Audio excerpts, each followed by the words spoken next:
So, Brushes at all? oh, brushes, thank you. Absolutely. Yeah, show us what you do on the snare drum when we're playing a ballad. You were doing this on the last one. Mm-hmm. Should have thought to bring it back up. And maybe, I don't know if we got, maybe you could even zoom in a little bit on it. Yeah.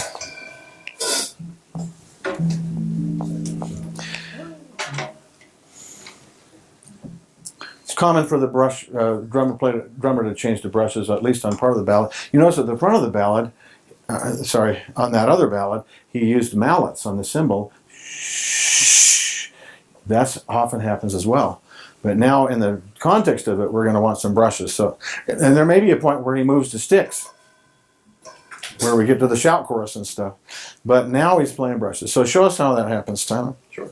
So there's a lot of circular patterns with the brush on the snare drum. So an easy one is just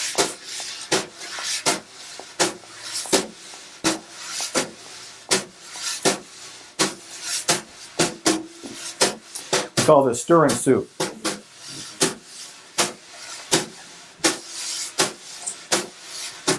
There are other ones too. You can do like a figure eight.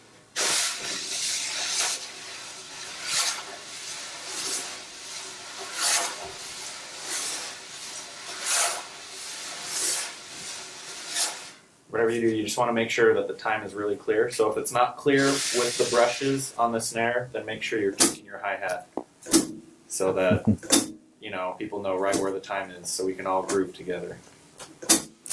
And if you're in a mic situation, hopefully they zero in on that with the overheads a little bit so that we can tell that they're doing it.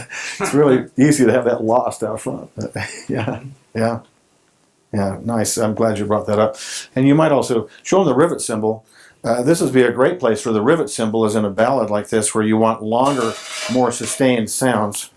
Mm-hmm. Sorry. So this is a riveted China cymbal. The China cymbals are the ones that rivet outwards at the end. You kind of see it here. I don't know if you can see it very well. It has rivets, so these little beads in it.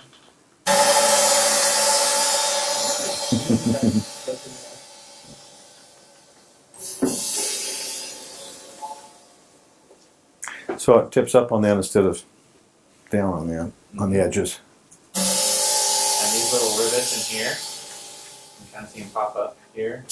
They're kind of what give it that extra Sustain. Sustain, yes. Yeah. Once in a while, you see somebody with a chain on the cymbal does the same kind of a thing where it keeps vibrating longer. Yeah. Yeah. That's great. Anything else we should talk about on there? I'm forgetting. Unless like a faster brush beat, but if you want. Okay. Yeah. Let's do a faster brush then. Okay. So it's going to be generally the same motion.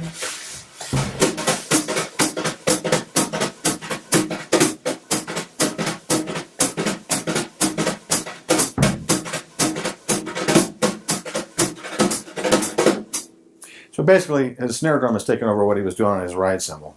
Mm-hmm. Yeah, it's the same circular motion with the ballad. Just the dun dun dun dun dun dun dun dun dun. It's just a lot faster. It's all in the right hand. So. Yeah. Oh, and I forgot to talk about this when we were talking about the ride cymbal.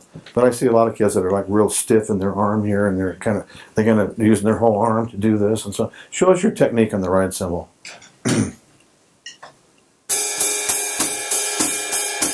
So it's coming from the wrist, more from the wrist. Yeah. And I see this problem a lot too. Is the way that the ride cymbal's being playing is like, oh, excuse me. I hope I didn't hurt you. I'm so sorry. I'm so sorry. No, all the drummers that I know have talked about putting the stick through the cymbal. Mm-hmm. Yeah. Yeah. Yeah. Yeah. You might want to play a little lighter on the snare, but when you're doing jazz, you're just whack the ride cymbal. It always sucks when you're in a band and the drummer's just like. And the hi-hat's like. Uh-huh. Yeah. So it's both things. It's that snap in the right cymbal, the power and energy that you're creating from the human energy. You see.